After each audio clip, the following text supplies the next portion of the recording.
Welcome to this week's installment of Today and Tomorrow in Scottsdale with Don Henniger. I'm Don. With me, my podcast partner, public school champion, Kevin Maxwell. Hello, Headmaster Henniger. How are you? I'm great, Kevin. We have another fantastic week right here in front of us, and another great speaker and guest in Libby Hart-Wells. Libby's a member of the Scottsdale Unified School District Governing Board, and our topic today is the override election coming up in November, a critical issue for the school district. Welcome, Libby.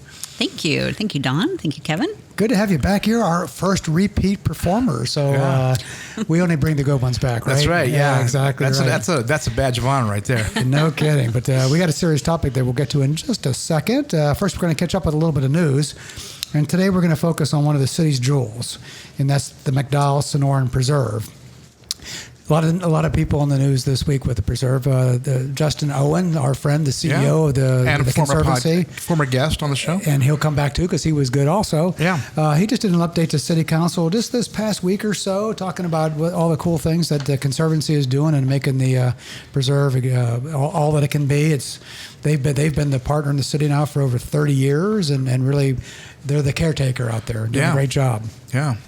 What are they doing? They're not building a museum out there or anything, are they? No, I don't think they're going to build a desert program. No, I don't think they're going to build a museum. That's a different podcast, maybe from 3 years ago. Actually, he was talking about how many people visit out there. 1 million people visit the preserve every year. Did you know that? That's a lot of people. It right? is a lot. 30,000 continuous acres. We knew that. 225 miles now of recreational trails. Isn't that pretty amazing? Yeah. 17 staff members, 10 programs. They do a lot of things in science, education, and stewardship. Speaking of education, Yes. a lot of good stuff there. In fact, their STEM program there, Justin reported they had over 5,500 students participate in their STEM programs. 5,500? That many kids. Wow, that's great. Talk about a real asset for our schools as well, right, Libby? Agreed. Yeah. And they got volunteers. That's really what makes things tick out there. 700 volunteer stewards. That's right. That Justin says contribute over to 61,000 hours of service and almost $1.9 billion in labor if they had to pay them. Kind of cool, huh? That's another shining star for our community, the involvement of our citizens, how they volunteer out there and wear those vests and help our citizens out. Yeah. Yep, and it's all volunteer basis. They're out there, no matter what the weather's like, they're out there in the heat of the day as well. And so when you hike out there, which I do, I always see them out there, and I always go out of my way to say thanks for all their service. Speaking of the preserve, the Scottsdale City Council, there's a serious issue coming up with the tax there, and the council is getting ready to put together a task force of residents to figure out how people feel about extending the 0.2% sales tax for the maintenance of the preserve, the Indian Bend Wash, and other parks. So they're going to look for help from citizens. I like it because that's always been I don't want to say controversial thing, but how whenever we spend money, especially in the preserve, it's always a sensitive issue. So having a board of citizens input probably will be helpful. Kind of interesting. It's almost like a district system. They're going to have 9 people from the community, 3 from the north, 3 from the south, 3 from the middle. They're going to put them together and probably give them about a year to come up with some recommendations in terms of what they're going to do with that. But the issue is the 0.2% sales tax is currently set to expire in 2025. And that tax is dedicated solely for the acquisition of land in the preserve. And a second sales tax of 0.15% is on the books until 2034, and that's earmarked for either land acquisition or maintenance of the preserve. So there's some issues to be solved, including whether the city wants to invest and ask taxpayers to buy more land out there. There's a little bit more land that's available, or they want to start putting funds together for more long-term maintenance. So I've had another override talking about in a couple of years. Could be. That's good. Exactly right. Right. We'll have to have Libby back to talk about that. Yeah. We'll just get warmed up with this one, right? Yeah, exactly. Hey, one last item on the preserve, which I thought was pretty cool. I saw a story just a couple of days ago about how a woman got in trouble out in the Ringtail, which is part of the Lost Dog Trail. You know that. You hike up there. I hike the Ringtail all the time, and she was about 2.5 miles up on the Ringtail, and then she had some serious problems. I think she thought she was having a heart attack. So she called 911. Yeah. You know what the fire department did, which is kind of cool? What? They sent a drone out. Really? And they send the drone out on the trail, and it goes the trail all the way until they bump into her 2.5 miles up the trail. Then they know exactly where she is, and they go out and rescue her. And they probably know what conditions are going to be there when they get there. And That's they do. Great. And they got out there, kidding. took her to the hospital, and as far as I know, A-okay when she got back to the hospital. Wow. Yeah, cool. They hiked up there and got her out and brought her down? Yeah, they did. That's a Science and nature. I love it. Isn't that something? Yeah. Next time you see a drone kind of coming down the trail at the Lost Dog Wash, and maybe somebody's in trouble. Yeah. You never know. That's great. Good stuff. Well, the preserve is a jewel for us for sure, and so is education in our community, to say the least. And Libby, she's the vice president of the governing board. She was elected to the governing board in 2020. Her term runs through 2024. Correct. And it's cool that you're an educator also. You currently teach at Glendale Community College. But what I really like is your background, a chemist, an inventor, and maybe best of all, a proud SUSD parent. So, Libby, great to have you here today and glad you're with us. Thank you. Thanks for having me back. So as we get ready to discuss the override issue, it's important to note that Arizona public schools overall across the state receive $4,415,000 less per student than the national average. That's no news to us. We've known that for a long time, and we've lamented that. Luckily for our schools, schools can request voters to increase funding up to 10% of their budget in the form of a capital override for 7 years. And that's what we're here to talk about today, because we've got that happening in our school district as of this year. So, Libby, why don't you just kind of give us an overview of what the override is? Sure. Thanks again for having me back. Maybe, and you set the stage a little bit for the background. But just to kind of get the context of what an override is, because there are different types of overrides that are allowed here in Arizona for district schools. The state caps annual expenditures by every district school, and that's using a statutorily defined what's called a revenue control limit, and that's based on a formula. So it's a one-size-fits-all. And what an override is generally is the due to the inconsistent and fragmented way that the state of Arizona funds K through 12 public education, the voters can step in and say, that one-size-fits-all equation might not work for our community for the next X years, and can override that revenue control limit. So override the cap to a point. It's not a blank check. There is a second cap that then is established, and that is a 10% over the revenue control limit. So what the voters will be considering this November is actually a renewal of an override that's already on the books from 2016, and that is to allow the district to exceed that revenue control limit for certain types of expenditures only, which is where the capital part comes in, and that's what makes this a capital override. The technical term is district additional assistance, because that's the bucket of money that the state would otherwise fund in full, which until this last year has not been funded for years. So the district additional assistance, generally referred to as a capital override, that will be a renewal request of the voters for capital expenditures by the district. So exceeding the revenue control limit by up to 10%, or if it's lower, a specified amount. The current override, that specified amount is $8.5 million. So again, it's a cap on a cap, but that 10% or a lower number set by the voters. The renewal request increases the specified limit number up to $14.5 million. However, the 10% doesn't go anywhere. So if $14.5 million is bigger than 10%, we're at 10%. So it's a cap on a cap. And then the difference, one question that we often get is, why the delta of $6 million? Well, in 2016, the $8.5 million specified amount didn't build in inflation, certainly didn't build in the inflation we're seeing now. Whether that's natural inflation, right? There's cost of living increases each year, or artificial increases. Nonetheless, it doesn't live and breathe. That number is set for 7 years. That's a long time to anticipate those kinds of expenditures. So just like everybody else, the $8.5 million isn't going as far for the school district as dollars do for you and me when we go to the grocery store, fill our gas tanks up in our cars. So some of that delta is to address the reality of today and the reality of in 7 years, if we pass this, which I am confident we will. The Scottsdale voters have been very supportive of the schools, and with good reason. But that's just generally kind of the technical components of what this override is. It's a renewal. It does increase the specified amount, but it doesn't change the statutorily defined 10% ceiling on the revenue control limit. And that's what we're out to ask for our voters to renew. It's interesting. I hadn't thought about the inflation effects over the past couple of years, and I know in some other construction projects and whatever's out there, it's upside down. Supply chain, inflation, all those challenges that have just thrown budgets upside down all over the place, private and public sector. in a general way, what has that done in terms of the money toward the projects that you wanted to accomplish with the 2016 override? So yeah, everything's more expensive, right? Yeah, exactly. The list of items, the capital expenditures that are permitted expenditures under the override that we have now and that we're asking to be renewed are fixed in statute. It's just the price that's going to change. So we can't buy or replace a roof.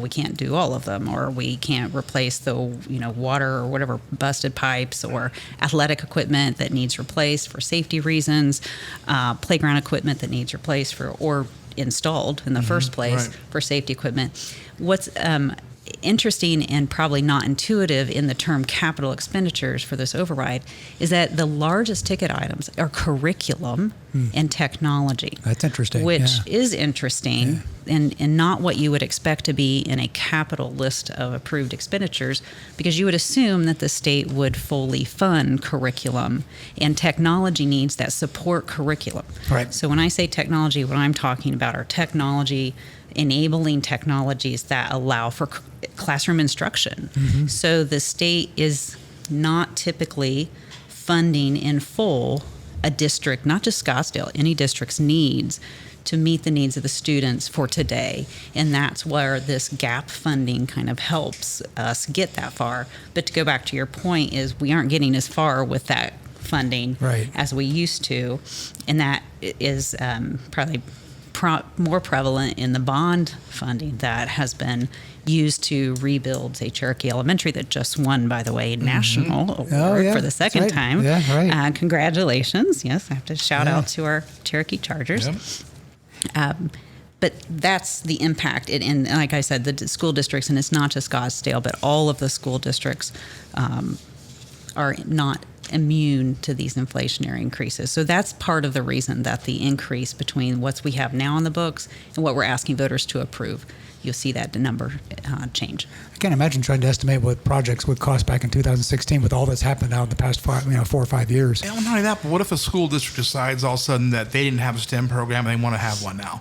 What are they going to do then? They weren't budgeted for that, right? So this extra money can go to address that, right? You got to have equipment and the resources to back it up, right? Yeah. All of a sudden, I want to have a robotics team. So we didn't have a robotics team before. So where do I get the money for that at? And that's an excellent example, because when I estimate what these expenditures are currently budgeted for, around 80% of what we're budgeting these items for the renewal directly impact classroom instruction, and playground equipment is for our young learners a laboratory of learning.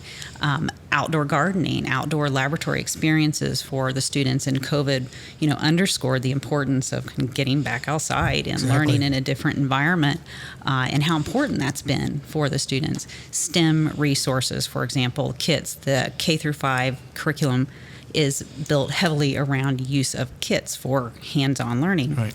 That would be an allowable expense. The Critter Farm at Echo Canyon, breeds hissing cockroaches so that the kids can learn with. That's how you learn. That's right.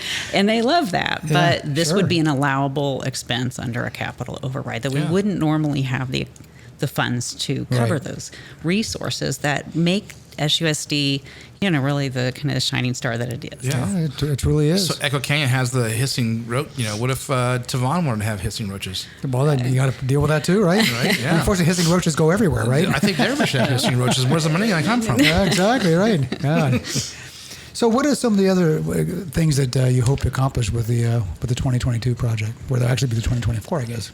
Oh, 2022, I'm sorry. Yeah. Yep. Yeah, well, if it's approved, so the current override, that's actually a good point. The current override lasts until through 2023. Okay. So it'd be 2024 would expire. And unlike other types of overrides or bonds, this money does not tail off. It would go to zero. Yeah. So that's one of the reasons the district is going out a year early, is in the event that it needs another year to mature, the funding for the current override would still be in place, and that's the $8.5 million cap, or again 10%. So the types of expenses, and I'm glad that you asked, the largest expense, as I indicated, is curriculum and technology. Other types of expenses are the facilities and athletics. We did increase this year, approved, the administration requested and it was approved, that some of the larger increases compared to the current override are in athletics and in the fine arts area. So, technology, like we're talking into these microphones, for the theater and for choir and for these different extracurricular activities in athletics, and how important these programs are to a whole child learning experience, and for the climate and culture of an emotionally mature student to matriculate. So this is a direct reflection of kind of a more holistic approach to education, in my view. Yes, the hardcore subject matters, that's not going away. That's where the biggest budget is for this override and should be. But there also are these other inputs that develop a child in their education and their learning environment that are also reflected in this particular budget list, that are a little bit different than what you'd see in the current override. Those are critical aspects. That's how you get a well-rounded student coming out of school. You have to have all those elements available. We talked about it a lot last week with our 2 school board candidates, We right? did, We talked about how learning starts the second they walk off that bus, the second they step foot on the campus until they leave. It's not just about all the metrics and the academics. It's about how to be, how to cooperate and how to be empathetic and things like that. It's great. Every minute when you're on campus is a learning opportunity. It is. And that's legit, and you need all the support services to go with it. I've got a grandson who's in the choir at Chandler High School. I went to his concert last night. I can't imagine not having that. How come I didn't go to that? Oh, no, I guess I forgot to invite you. I would have gone. Next time. All right. He's actually in the jazz choir. It's really cool. Really cool. And you know what? They had the auditorium full of parents. Did they really? Nice. So not only does it benefit the students, for well-running students, but it's part of the family. Yeah. It Yes. engages the entire family in the learning experience too. Absolutely. Was there a spotlight on the stage? Did they have lighting? They did. Where did that come from? Where's that the budget come from? Well, that right comes here. from this. There we go. Let's know stuff that goes with it. Absolutely. Just Yeah. having that service and just having those programs by themselves. It's such a critical part of growing up. Yeah. You need it. Yeah. Absolutely. I agree. So who's lining up to support this? How does it look like in terms of support? Oh, well, so as with all overrides, the superintendent of the county, Maricopa County Superintendent of Schools, receives for and against statements for these kinds of initiatives. And I'm happy to report there were 3 times as many for statements that were submitted than against statements. And, that's inclusive of the Firefighters Association, Chamber, former board members with the school district, city councilors, Mayor of Phoenix, all citing what we know, which is that, there's a direct line between great schools and strong local economies. And I'm grateful for everyone that took the time, whether it was for or against, to submit those statements in support or against, and raise their concerns. But part of the reason of being able, and I again grateful to have the opportunity to try to get some education around what this override, particularly this specific override, is, because there is a rather unique way that Arizona goes about funding their schools, and sometimes there can be some confusion. So I appreciate the opportunity to offer some clarity. Unique is the nicest word I've heard as it relates to that conversation. I know, right? But seriously, though, I mean, our home values will go up with good schools, right? Yes. Of course. Because employers come here, they want to relocate. Do you have good schools? Then talk about deal killer, talk about anybody in economic development. What is a deal killer for companies who are looking to relocate? And that is poor educational Absolutely. It's the first question people ask when they want to relocate and bring their business here. What's your school district like? How are you performing? How are your kids performing? That's a good point. And several of the folks who submitted statements in support had cited research that indicates that quality schools can increase property values up to 15%. And just because you raised the, what are the tax implications for property owners? Let me just give you the numbers. Let's get to the numbers. Yeah. Look at numbers, right? Get pretty wonky here. So the estimated first-year tax rate for this proposed override is 23 cents per $100 of net assessed valuation. And this is a secondary property tax purpose. So that's, again, again, already on the books. Property owners are already paying that, but they're paying approximately 14 cents per $100. So what does that do to your tax bill? So for the average property taxable value in the Scottsdale Unified School District community, which is reported by the state and county, is $498,108. So that's an average. The financial impact on that property owner who owns that average number is a less than $50 a year. So the average taxpayer, kind of put differently in context, because that's what I like when I'm a scientist. I like to make sure that people kind of connect with the numbers. The average taxpayer at that value would pay an amount that is less than the cost of a bottle of water at a spring training baseball game per month. So we're not talking about a whole lot in terms of that delta. Even though that delta was $6 million, that's the impact, at least in the first year, based on what we know, as reported by our folks at the Department of Revenue. That's less than what Don paid for that iced tea right there. You better look at that a little differently. You know that. When you look at the numbers that way, it's hard to believe that people could actually stand up and make a strong argument against it.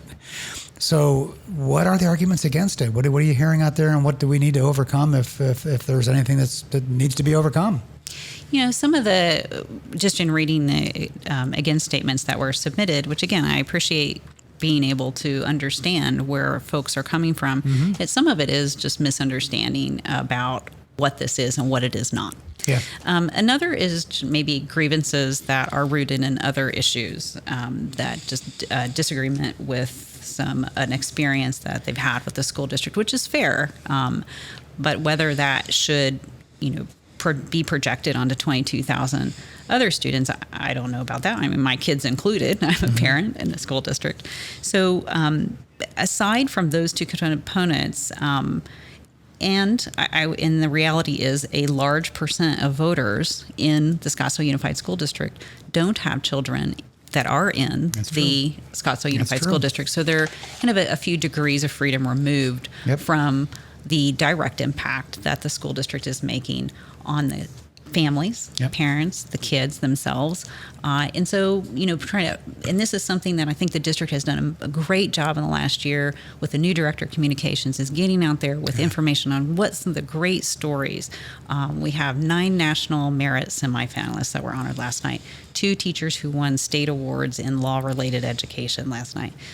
Cherokee winning their national blue ribbon. So every meeting we have, there's just this list of accolades, and we got to get that message out there so people know that, look, this money is an investment, and it is paying, dividends on our community. And you have a new communications director now, so that should help a lot too, just getting the word out, right? Oh, yes, and she's been wonderful. The whole communications department's been great. You can never over-communicate this stuff. The thing that sometimes worries me is that Scottsdale's aging. Mm-hmm. And we're getting older, and for many different reasons. The young families can tend to not be able to afford to live here, that kind of deal. But demographically speaking, we're getting older, and so that challenge is going to continue to be there with people who don't have kids in school. Maybe we need to start reminding them that their grandkids go to school too. Yeah, that's true. That's true. That is not just a Scottsdale Unified problem, right? That's a city of Scottsdale problem. That's exactly right. Yeah. It's a sort of a side effect of other city issues, basically. Mm-hmm. Yeah. Agreed. Yeah. So there's a Yes to Children campaign. Kevin, I know you're involved with that, right? So how's that going? What are you guys going to be doing? So far, good. Our signs are up. You've seen our signs around town? I sure have. Yeah, they look good. Yeah, so those good-looking signs, they're up, and we've got some, good support so far. We're optimistic, and lots of good communications, Libby said, going on. I'm having an open house at my house coming up in a couple of weeks where I'm inviting my neighbors over to talk about this, and I want to hear all sides. I want to hear from the people who support it. I want to hear from the people who don't support it. So there's lots of these little meetings going on. I know there's a lot of interactions with parent councils and stuff like that. So it's going pretty good so far. I mean, we got our fingers crossed, but it's going to, anytime you have an override, and it talks about taxes, and it's just always going to be You never know. Sticky, yeah. Well, in 2016, it passed pretty easily, though, right? I don't know. I don't remember the vote numbers, but 2016, and then subsequently the bond passed pretty well, reasonably, nice cushion. Yeah. And that's why I'm confident that our voters and our community see the value of renewing this particular override. And I also want to just invite anyone in the public who does have questions. The district has held town halls to answer questions and good. kind of look. Yeah, we understand. The word tax can put people's hair on end. I get it. But Saguaro High School is hosting the next town hall, and that's a week from tonight, in their Innovation Center. Which, if you have not visited the Innovation Center, I strongly recommend that you go take a look. That's where the world-class robotics competition equipment is. It's really amazing. Supported by SUSD Foundation, I have to say. Yes, you know about that strongly too, Kevin. Yeah, supported. thanks for your service there too. You bet. Yeah. Yes. Let's remind the people of the date. That's going to be what, Thursday, Wednesday. Next Wednesday. Okay, the 29th, right? Wednesday the 20th or 28th? Wednesday the 28th. What's today? Today's the 21st. To be the 28th at 6 p.m. And we record a little bit earlier, so this record will actually post the Tuesday beforehand. So it'll be actually, wonderful. As you're listening to this now, it's going to be tomorrow night. Yeah. All right. That's Well, right. So think of it that way. Yep. There's other financial pressures on the school districts everywhere in Arizona, but what makes these kinds of things even more important? I mean, I think about the aggregate expenditure limit, which is out there waiting for action from the legislature, which doesn't seem to be ready to kind of move on that pretty quickly. That's a big deal. I am glad you brought that up. So when I refer to that revenue control limit, each district school has this cap on its expenditures, even if there is an override. That's the first cap. That's the first cap. That's right, is this 10%. Even if you can go over on an override, it's capped at 10%. Yeah. Well, you add all those revenue control limits together from across the state. And again, this is just district schools. This is not charter or That's private. Right. That's exactly right. And that's a result of 40 some years ago, there weren't charter schools. And so the concept behind the aggregate expenditure limit that's written into the Arizona State Constitution is to control spending in K through 12 in Arizona. It wasn't to be punitive to the public district schools, but it's resulted, whether unintended or not, that has been the result because it's not been a modernized provision of the Constitution, but rather it's kind of stuck for 40 years ago. And so these revenue control limits, you add them all up from all the district schools across the state, and if you get to this next cap, and that next cap is the aggregate expenditure limit, right, which does not live and breathe with the times. No. And the state legislature and the governor knew when they made a large investment this last, and we are very grateful. This was a bipartisan budget that was passed in the last legislature, which is the way it should be done. And they knew at the time that approving that budget for K through 12 was going to exceed the aggregate expenditure limit Right. if the districts put their budgets together the way that they're required under state law to put their budgets together. So, of course, everyone did. And now we're in this game, this waiting game of, okay, you approved the budget, you appropriated the money for the budgets, but now if you spend it, we're going to have to take some of it back. Right. And, I don't believe it was the intention at the time, but today the result is a rather cruel fact pattern for district public schools. And we await anxiously the governor to convene a special session, which was verbally promised. My understanding is that was promised. Now it's being promised with some conditions. But we are hopeful that will take place, and we encourage all of you out there listening to contact your state legislatures to ask them to address this. This was really a situation of their making, and the schools deserve, and the students deserve better. I'm going to say, because you won't, I mean, you can put it by being position you're in, but I'm just going to take the gloves off. If we lived in a state that really prioritized education, like we say we do, but like really, really, really put their money where their mouth is, we wouldn't have to have this override every 2 years. No. We wouldn't be doing this. Other states don't do this, right? Other states that fund their education properly don't have to go through this cycle and this game every 2 years. It's just unfortunate. I wish we really would just fund our schools properly to get a good, proper education and make it happen. It's an archaic law. It needs to be changed. Yeah. And it's not the sign of the times. One other thing to think about from a competitive standpoint is the whole issue of school vouchers too. That's taking money off the table and having a financial impact on school districts everywhere.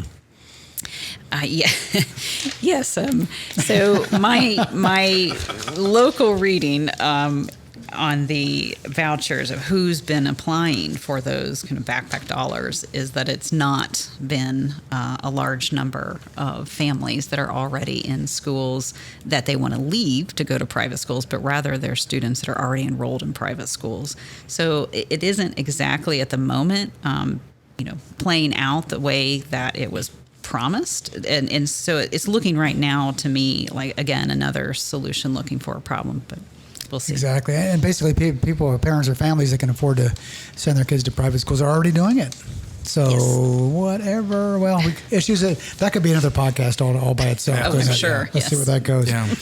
Kevin, let's talk about Scottsdale Analytics. Yeah, hey, I was looking at some statistics about how often these overrides are successful across the state, right? So it's not a Scottsdale issue. Right. We're going to take a look across the state and find out. Good idea. This came from AZ Ed News. Okay.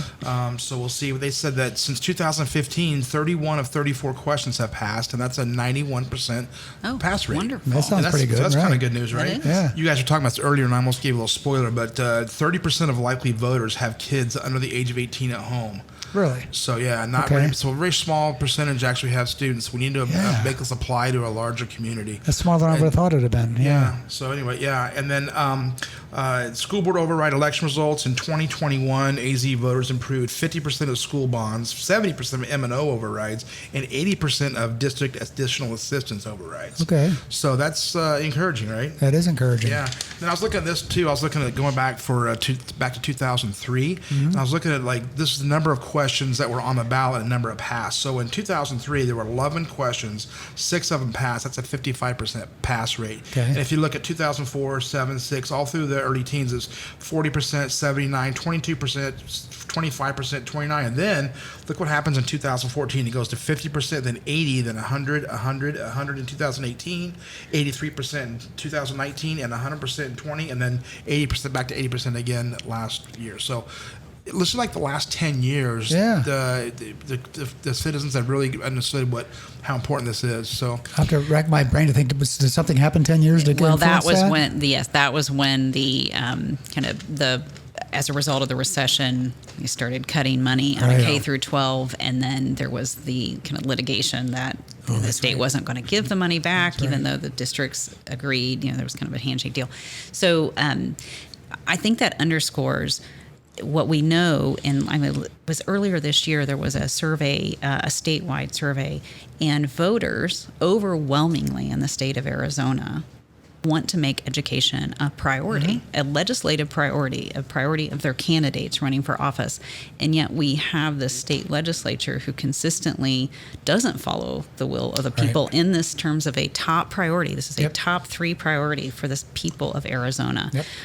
So it is reflected in the numbers I think you just gave us. But the override system and the bond override in and of itself propagates fragmentation and inconsistency and inequities across the state, which then puts particularly rural areas under quite a bit of pressure to get these things passed. So we are, again, I am confident that our Scottsdale community will continue to be as supportive as it has been. And I'm pleased. I'm going in confident. I'm being cautiously optimistic, and those numbers make that even better. Time and time again, our residents have stood up and done the right thing for Scottsdale. Now's the time to show it again, isn't it? Yeah. So everybody listening out there, make sure you get out and vote in November. That's right. Get your ballots filled out and make sure you vote and take a look at this with a serious eye and get educated so you know what the issues are, and then go vote. As Libby said, I think the district website has some information about this, and so does the Yes to Children website. YesToChildren.org has a lot of great information on that. Plenty of education out there. Libby, thank you so much for coming back and talking to us about this important issue. Really appreciate that, and good luck in November. My pleasure. Thank you. Everybody vote, please. Remember to do that. And thanks for listening today as well. And hey, you know what? We look forward to being back with you again next week for our next edition of Today and Tomorrow in Scottsdale.